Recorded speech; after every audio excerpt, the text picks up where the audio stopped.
जनपद मैनपुरी विकासखंड किशनी की ग्राम सभा समान के विशाल भूभाग में फैला समान पक्षी विहार में आज देसी और विदेशी पक्षियों की गणना की गई। गौरतलब है कि समान पक्षी विहार के लिए सरकार काफी पैसा खर्च करती है, परंतु इसके विशाल भूभाग में जिन किसानों की जमीनों का अधिग्रहण किया गया, उन किसानों को उचित मुआवजा न मिलने के कारण किसान अपनी जमीन नहीं छोड़ रहे हैं और झील के आसपास खेती कर रहे हैं।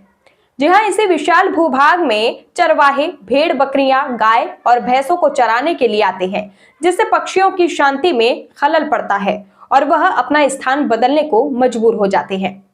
आपको बता दें कि झील में पानी की कमी है तथा पथरीली जमीन होने के कारण झील की खुदाई भी आसान नहीं है।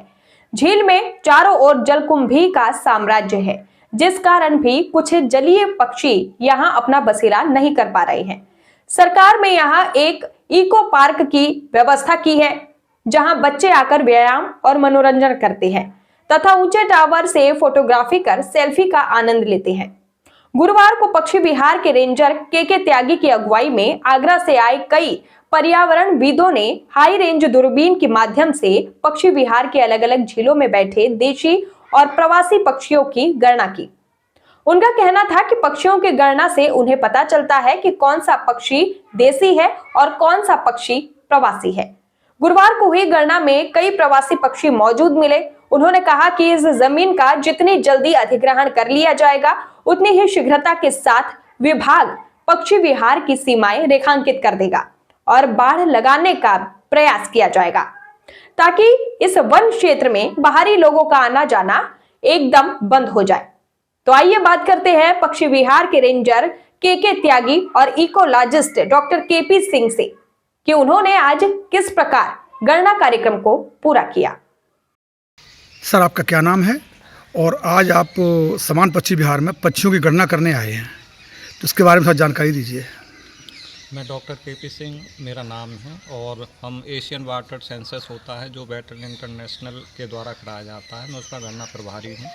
आज हमने समन बर्ड सेंचुरी में जलीय पक्षियों की गणना की है। यहाँ पर हमें प्रवासी प्रजातियाँ मिली हैं और यहाँ की जो स्थानीय आवासीय प्रजातियाँ हैं, दोनों मिलाकर के प्रवासी और आवासीय प्रजातियाँ 60 से ऊपर हैं। इसके अतिरिक्त जो प्रवासी पक्षी रिकॉर्ड हुए हैं उनमें grey headed goose, bar headed goose, greylag goose और common pochard, northern shovelers, common teal, northern pintails, इनकी गणना में संख्या अच्छी रिकॉर्ड हुई है। इसके अलावा यहाँ पर कुछ संकटग्रस्त प्रजातियाँ भी मिली हैं, जिनमें प्रवासी प्रजातियाँ हैं, जैसे कॉमन पोचार्ड है, वल्नरेबल प्रजाति है। इसके अलावा यहाँ की जो स्थानीय प्रजातियाँ हैं वो संकटग्रस्त प्रजातियों में यहाँ पर sarus crane, woolly neck stork, open bill stork, black neck stork, oriental darter, ये काफ़ी अच्छी संख्या में यहाँ पर रिकॉर्ड हो रहे हैं। अच्छा सर, पहले कुछ विदेशी प्रजाति के पक्षी भी आया करते थे, तो आज की गणना में कोई विदेशी प्रजाति के पक्षी मिले हैं? अभी हम फाइनल डेटा अभी एक पॉइंट के अलावा और करेंगे। इसके बाद हम आपको पूरे जो कितने प्रवासी पक्षी हैं, लेकिन संभवतः अभी तक की जो गणना हुई है उसमें हमें 25 से ऊपर जो प्रजातियां हैं वो प्रवासी प्रजातियां रिकॉर्ड हुई हैं। ये किस किस देश से आते हैं? देखिए, यहाँ पर जो हम प्रवासी पक्षियों के अगर प्रवास के मार्ग की बात करें तो सर्दियों के दौरान भारत में जो प्रजातियां आती हैं प्रवासी पक्षियों की, वो सेंट्रल एशियन फ्लाईवे के माध्यम से आती हैं। सेंट्रल एशियन फ्लाईवे में लगभग 30 देश इसके अंतर्गत आते हैं, जिसमें साइबेरिया, उसके नीचे मंगोलिया, फिर चाइना है, फिर भारत का हिस्सा आ जाता है। बाकी के दाएं बाएं मिडिल ईस्ट के भी इसमें कंट्रीज़ हैं और यूरोप के भी कंट्रीज़ हैं। उदाहरण के लिए उज़्बेकिस्तान है।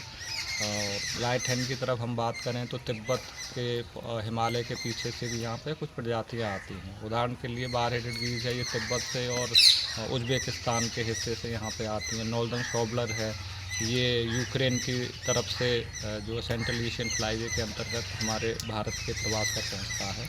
अच्छा, सबसे दूरी तय करके कौन सा पक्षी आता है? बार हेडेड गूज जो है वो हिमालय के हिमालय की जो ऊंचाई है 8300 मीटर है, उसके ऊपर से पार करके हिमालय को पार करके आती है। तो बार हेडेड गूज सबसे ऊंचाई पर उड़ने वाली प्रजाति है। बाकी का जो रूडी शेल्डक है और ऐसी कई प्रजातियां हैं अच्छा, ये कोई साइबेरियन- प्रजाति आज दिखाई पड़ी है समान में? हाँ, इस तरीके की प्रजातियां दिखती हैं। ग्रे लेगूज है, बार एडगूज है, रूडी सैनलक है, ये सभी जो साइबेरियन जो भाग है, मंगोलिया का जो भाग है, उससे भारत में आती हैं प्रवास पर। सर, आपका नाम और पद क्या है? मैं कोटेश कुमार त्यागी, क्षेत्रीय वन अधिकारी, समान पक्षी बिहार रेंज में। आज आपके यहाँ पक्षियों की गणना हो रही थी, तो आप भी साथ में थे। देखने में ये आया है कि इस झील में चारों तरफ जलकुंभी फैली हुई है, तो ऐसे में पक्षियों का आना कितना संभव है? ये जलकुंभी काफ़ी निकल चुकी है, पहले काफ़ी जलकुंभी थी इसमें। अभी हम लोगों ने जलकुंभी का काम चल रहा है और निकल भी रही है, काफ़ी हमने निकाल भी दी है। इस पे पक्षी जो आते हैं वो जलकुंभी भी खाते हैं, उस पर असर इसका पक्षियों का इतना ज़्यादा नहीं पड़ता। अच्छा, देखने में आया है कि झील के आसपास जी। बहुत सारे किसान खेती कर रहे हैं, बहुत सारे लोग चरवाहे हैं जो कि भेड़ बकरियां जानवर चरा रहे हैं, तो ऐसे में पक्षियों को डिस्टर्ब नहीं होता है? क्या इनके ऊपर कोई रोक लगी आपकी तरफ से? खेती होने से पक्षियों को डिस्टर्ब तो होता है, ट्रैक्टर वैक्टर चलाते हैं उससे डिस्टर्ब तो होता है, लेकिन फिलहाल इस तरह का कुछ नहीं है। पक्षी जो आते हैं वो तो हमेशा आते ही हैं। दिसंबर से लगभग नवंबर लास्ट से शुरू हो जाते हैं, फरवरी मार्च तक यहाँ पे विदेशी पक्षी रहते हैं। आज विदेशी पक्षी मिले हैं? जी। पता लगा है हमें? हाँ, मिले हैं। मिले हैं। तो सर, लगभग साल में कितना बजट आता होगा यहाँ के रख रखाव के लिए? बजट देखिए, यहाँ भारत सरकार केंद्र सरकार दोनों से मिलकर आता है। अभी तक तो फिलहाल जो है इस साल एक ही किस्त आई है, अभी केवल 16 लाख रुपए की किस्त आई थी जी। जिसमें हम लोगों ने झील, बंदा, इको पार्क की सफाई और जलकुंभी वगैरह इसका कार्य किया गया है। जैसे हम कभी इटावा से आते हैं या कहीं दूर दराज से आते हैं, तो जगह जगह पक्षी विहार के बोर्ड लगे हुए हैं जी। कि यहाँ आइए, लेकिन यहाँ कुछ ऐसा नहीं लगा है लोग खर्च करके आए यहाँ देखें आकर के। ऐसा क्या है यहाँ पे? नहीं, देखिए अभी यहाँ पे डेवलप इसलिए नहीं हो पा रहा जब तक किसानों की ज़मीन एक्वायर नहीं होती हम लोगों के लिए, जब तक थोड़ी सी दिक्कत है। क्योंकि हम लोगों की ज़मीन जितनी आ रही है वन विभाग की, वो किसानों के बीच में है।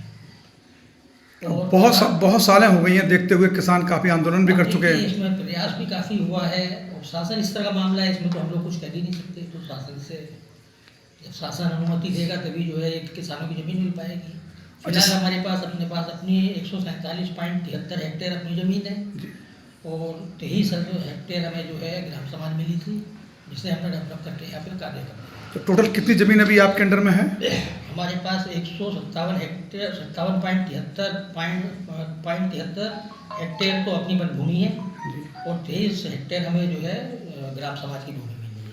अच्छा, पानी इसमें कैसे भरा जाएगा? क्योंकि अभी हम देख रहे हैं, आपके साथ हम थे अभी, कि एक दो झीलों में पानी है, बाकी सब सूखी पड़ी हुई हैं, तो पानी की व्यवस्था कैसे करेंगे? पानी की व्यवस्था है, एक सोज नाला है, एक गुलाबपुरा नाला है, इन दोनों नाले से हम पानी लेते हैं इसमें।